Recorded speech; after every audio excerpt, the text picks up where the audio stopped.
Tragic news and some disturbing news. Which one do you want first? Strap in, guys. Smash those like buttons. Let your comments in. Let me know what you're thinking. As you could read the thumbnail, it's a disappointing one. The Magic, is it the bad wizard or is it the good wizard? Which one, guys? Voldemort or Graham Potter? Guys, get in the comments. Let me know what you're thinking as we jump right in to this. And you know what, guys? It's the daily update. Let's go.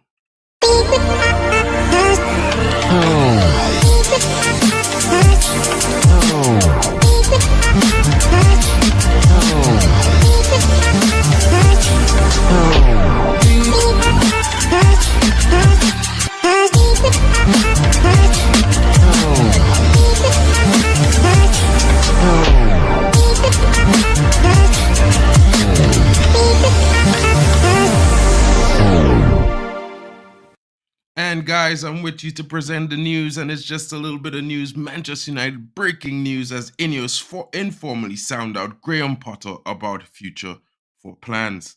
Guys, there's been lots of speculation about Erik ten Hag's future at Manchester United, with minority shoulders coming in while taking full control of the footballing operations. Usually, whenever there's change of ownership, the new guys like to put their stamp on things. INEOS are expected to shake things up at the club recruitment team, but it remains to be seen if they'll back Erik ten Hag as their long-term manager. Guys, what are your thoughts? Get in the comments. Let me know what you're thinking. This is, bro, I don't even know how to describe this, but to be honest, I would back Ten Hag as my long-term manager because I think with a structure, he will do better. He's proved it at Ajax, but let's go on and hear what these guys are saying. Support for Erik ten Hag may have dwindled a bit since February when United got knocked out by Barcelona of the Europa League and ended the 6-year wait for a trophy by winning the Carabao Cup. But I would still argue that he's the right man for the job. We don't want a Todd Bowley situation at Chelsea where Thomas Tuchel was sacked just 7 games into the new season after winning the Champions League. The well-respected German coach was replaced by Graham Potter, who failed at Stamford Bridge, guys. Remember, Graham Potter failed at Stamford Bridge. According to ESPN, INEOS' preference is to keep Ten Hag until at least the end of the season, although there's an acceptance that more poor results may force their hand sooner. The reports add that Potter has been informally sounded out about his plans for the future, and John Carl Bank has been inundated with calls from agents pushing the claims of their clients. Whatever about sacking Ten Hag, I don't feel Potter will be an adequate replacement. This is also my view. Hopefully, they will back Ten Hag into the next season, but results must improve when key players return from injury. Guys, what are your thoughts about this? Do you guys think Erik ten Hag should be backed with a structure behind him to see what is happening? Or do you think he should just be replaced right now? What are your thoughts? Get in the comments. Let me know what you're thinking. This has been, the little breaking news on Manchester United. I don't really think it's a good idea, in my honest opinion. If I were to give my view on bringing in Graham Potter, I think he has been seen that he can and will fail if thrown into the deep end of a club that has a giant following, a giant media attention, and lots of pressure, guys. He failed at Chelsea, which is a smaller size pressure to the Man United beast. With 500 plus million fans worldwide and every single click going viral, I don't think he's the right guy. And Erik ten Hag, even though the results haven't been great this season, I would like to urge fans to take into consideration that just last season, after 19 games played, we were on 32 points. 6 months later, after that season finished, we finished with 75 points, the highest of any manager ever since Sir Alex Ferguson left this club. Now, we are in the second half of Erik ten Hag's second season. And guess what, guys? Inundated by injuries, 16 injuries to start, more than 4 key players out at the beginning of the season that kept our back line, and 18 clean sheets last season. And now we're getting them back, guys. And you know what? We're only 1 point shy after 19 games this season than we were last season. Could you actually believe that? With all the bad performances, with all the players out injured, Manchester United are only 1 point less than they had last season, where they got 75 points.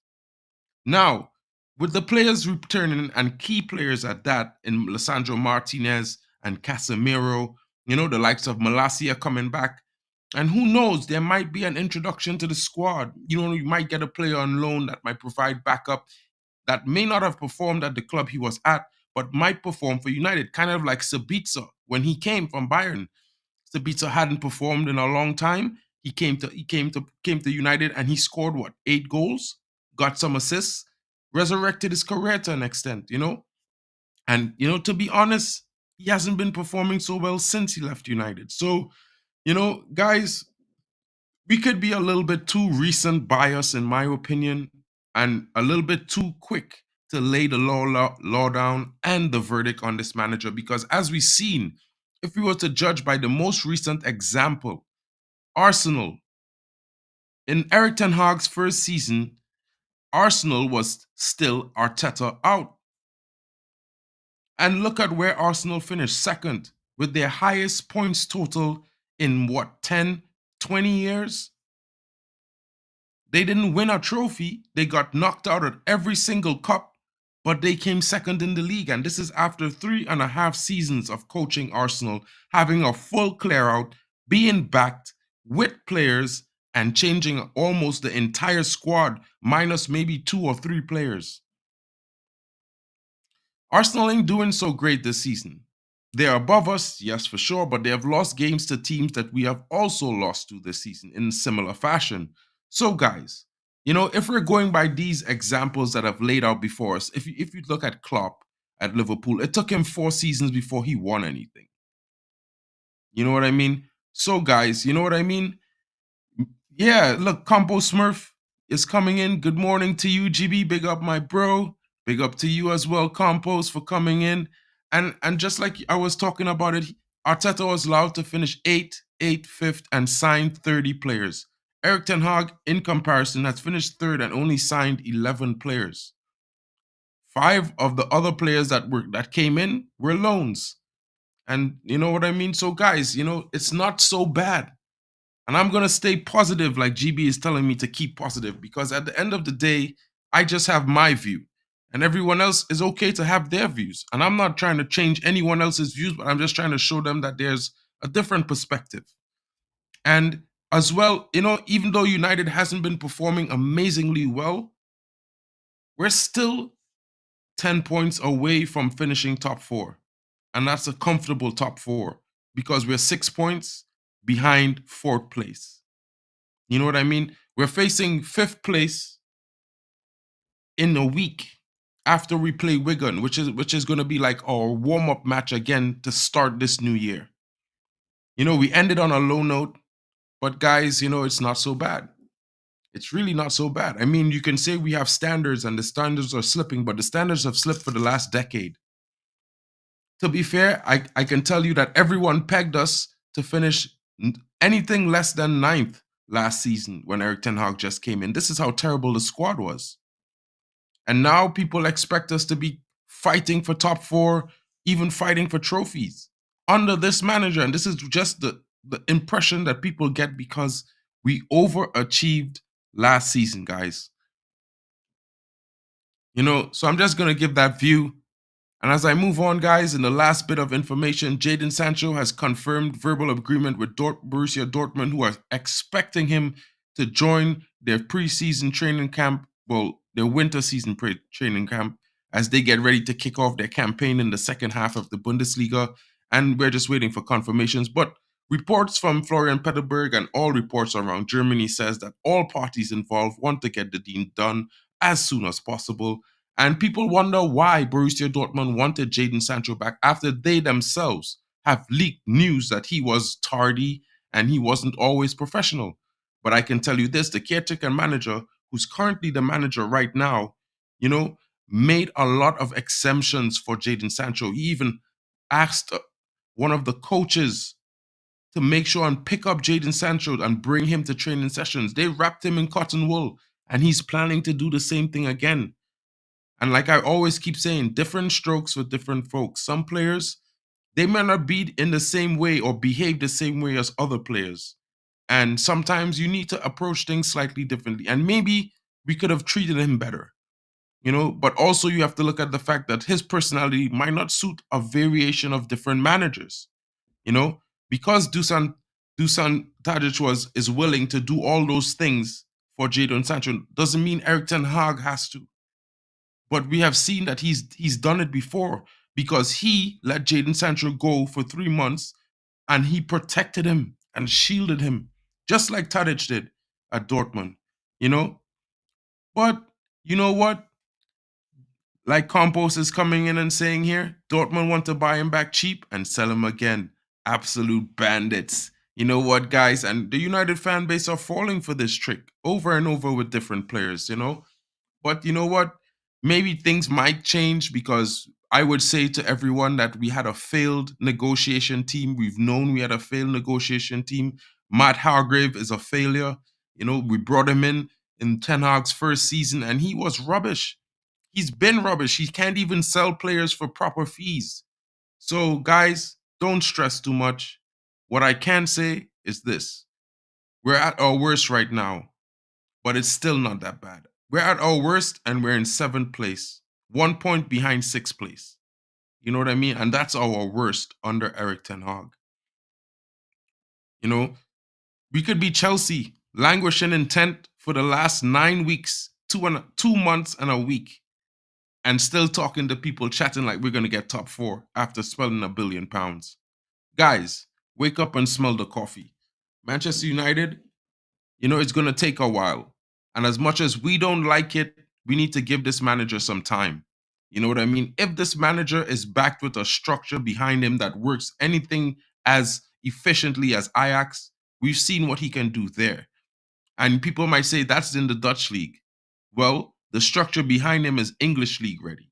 So that's going to prepare him for the English league, in my opinion. And he's a good coach.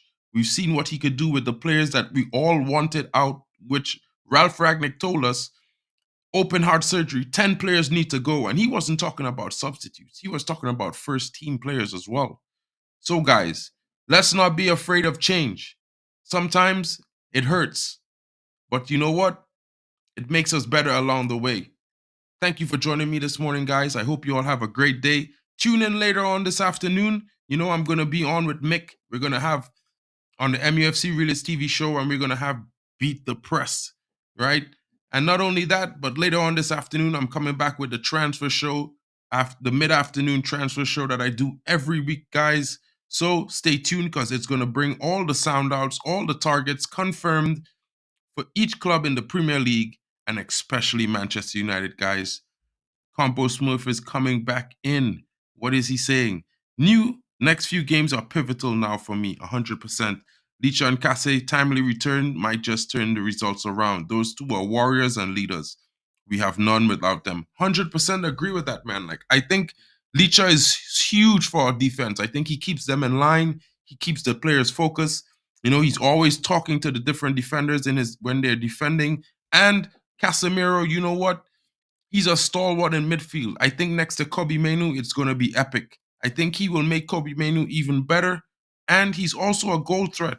You know what I mean? So Casemiro's return, Licha's return, that's solidity and another attacking threat while, strengthening our midfield at the same time. Good morning, Stephanie Griffith, and how are you doing? I hope you are well.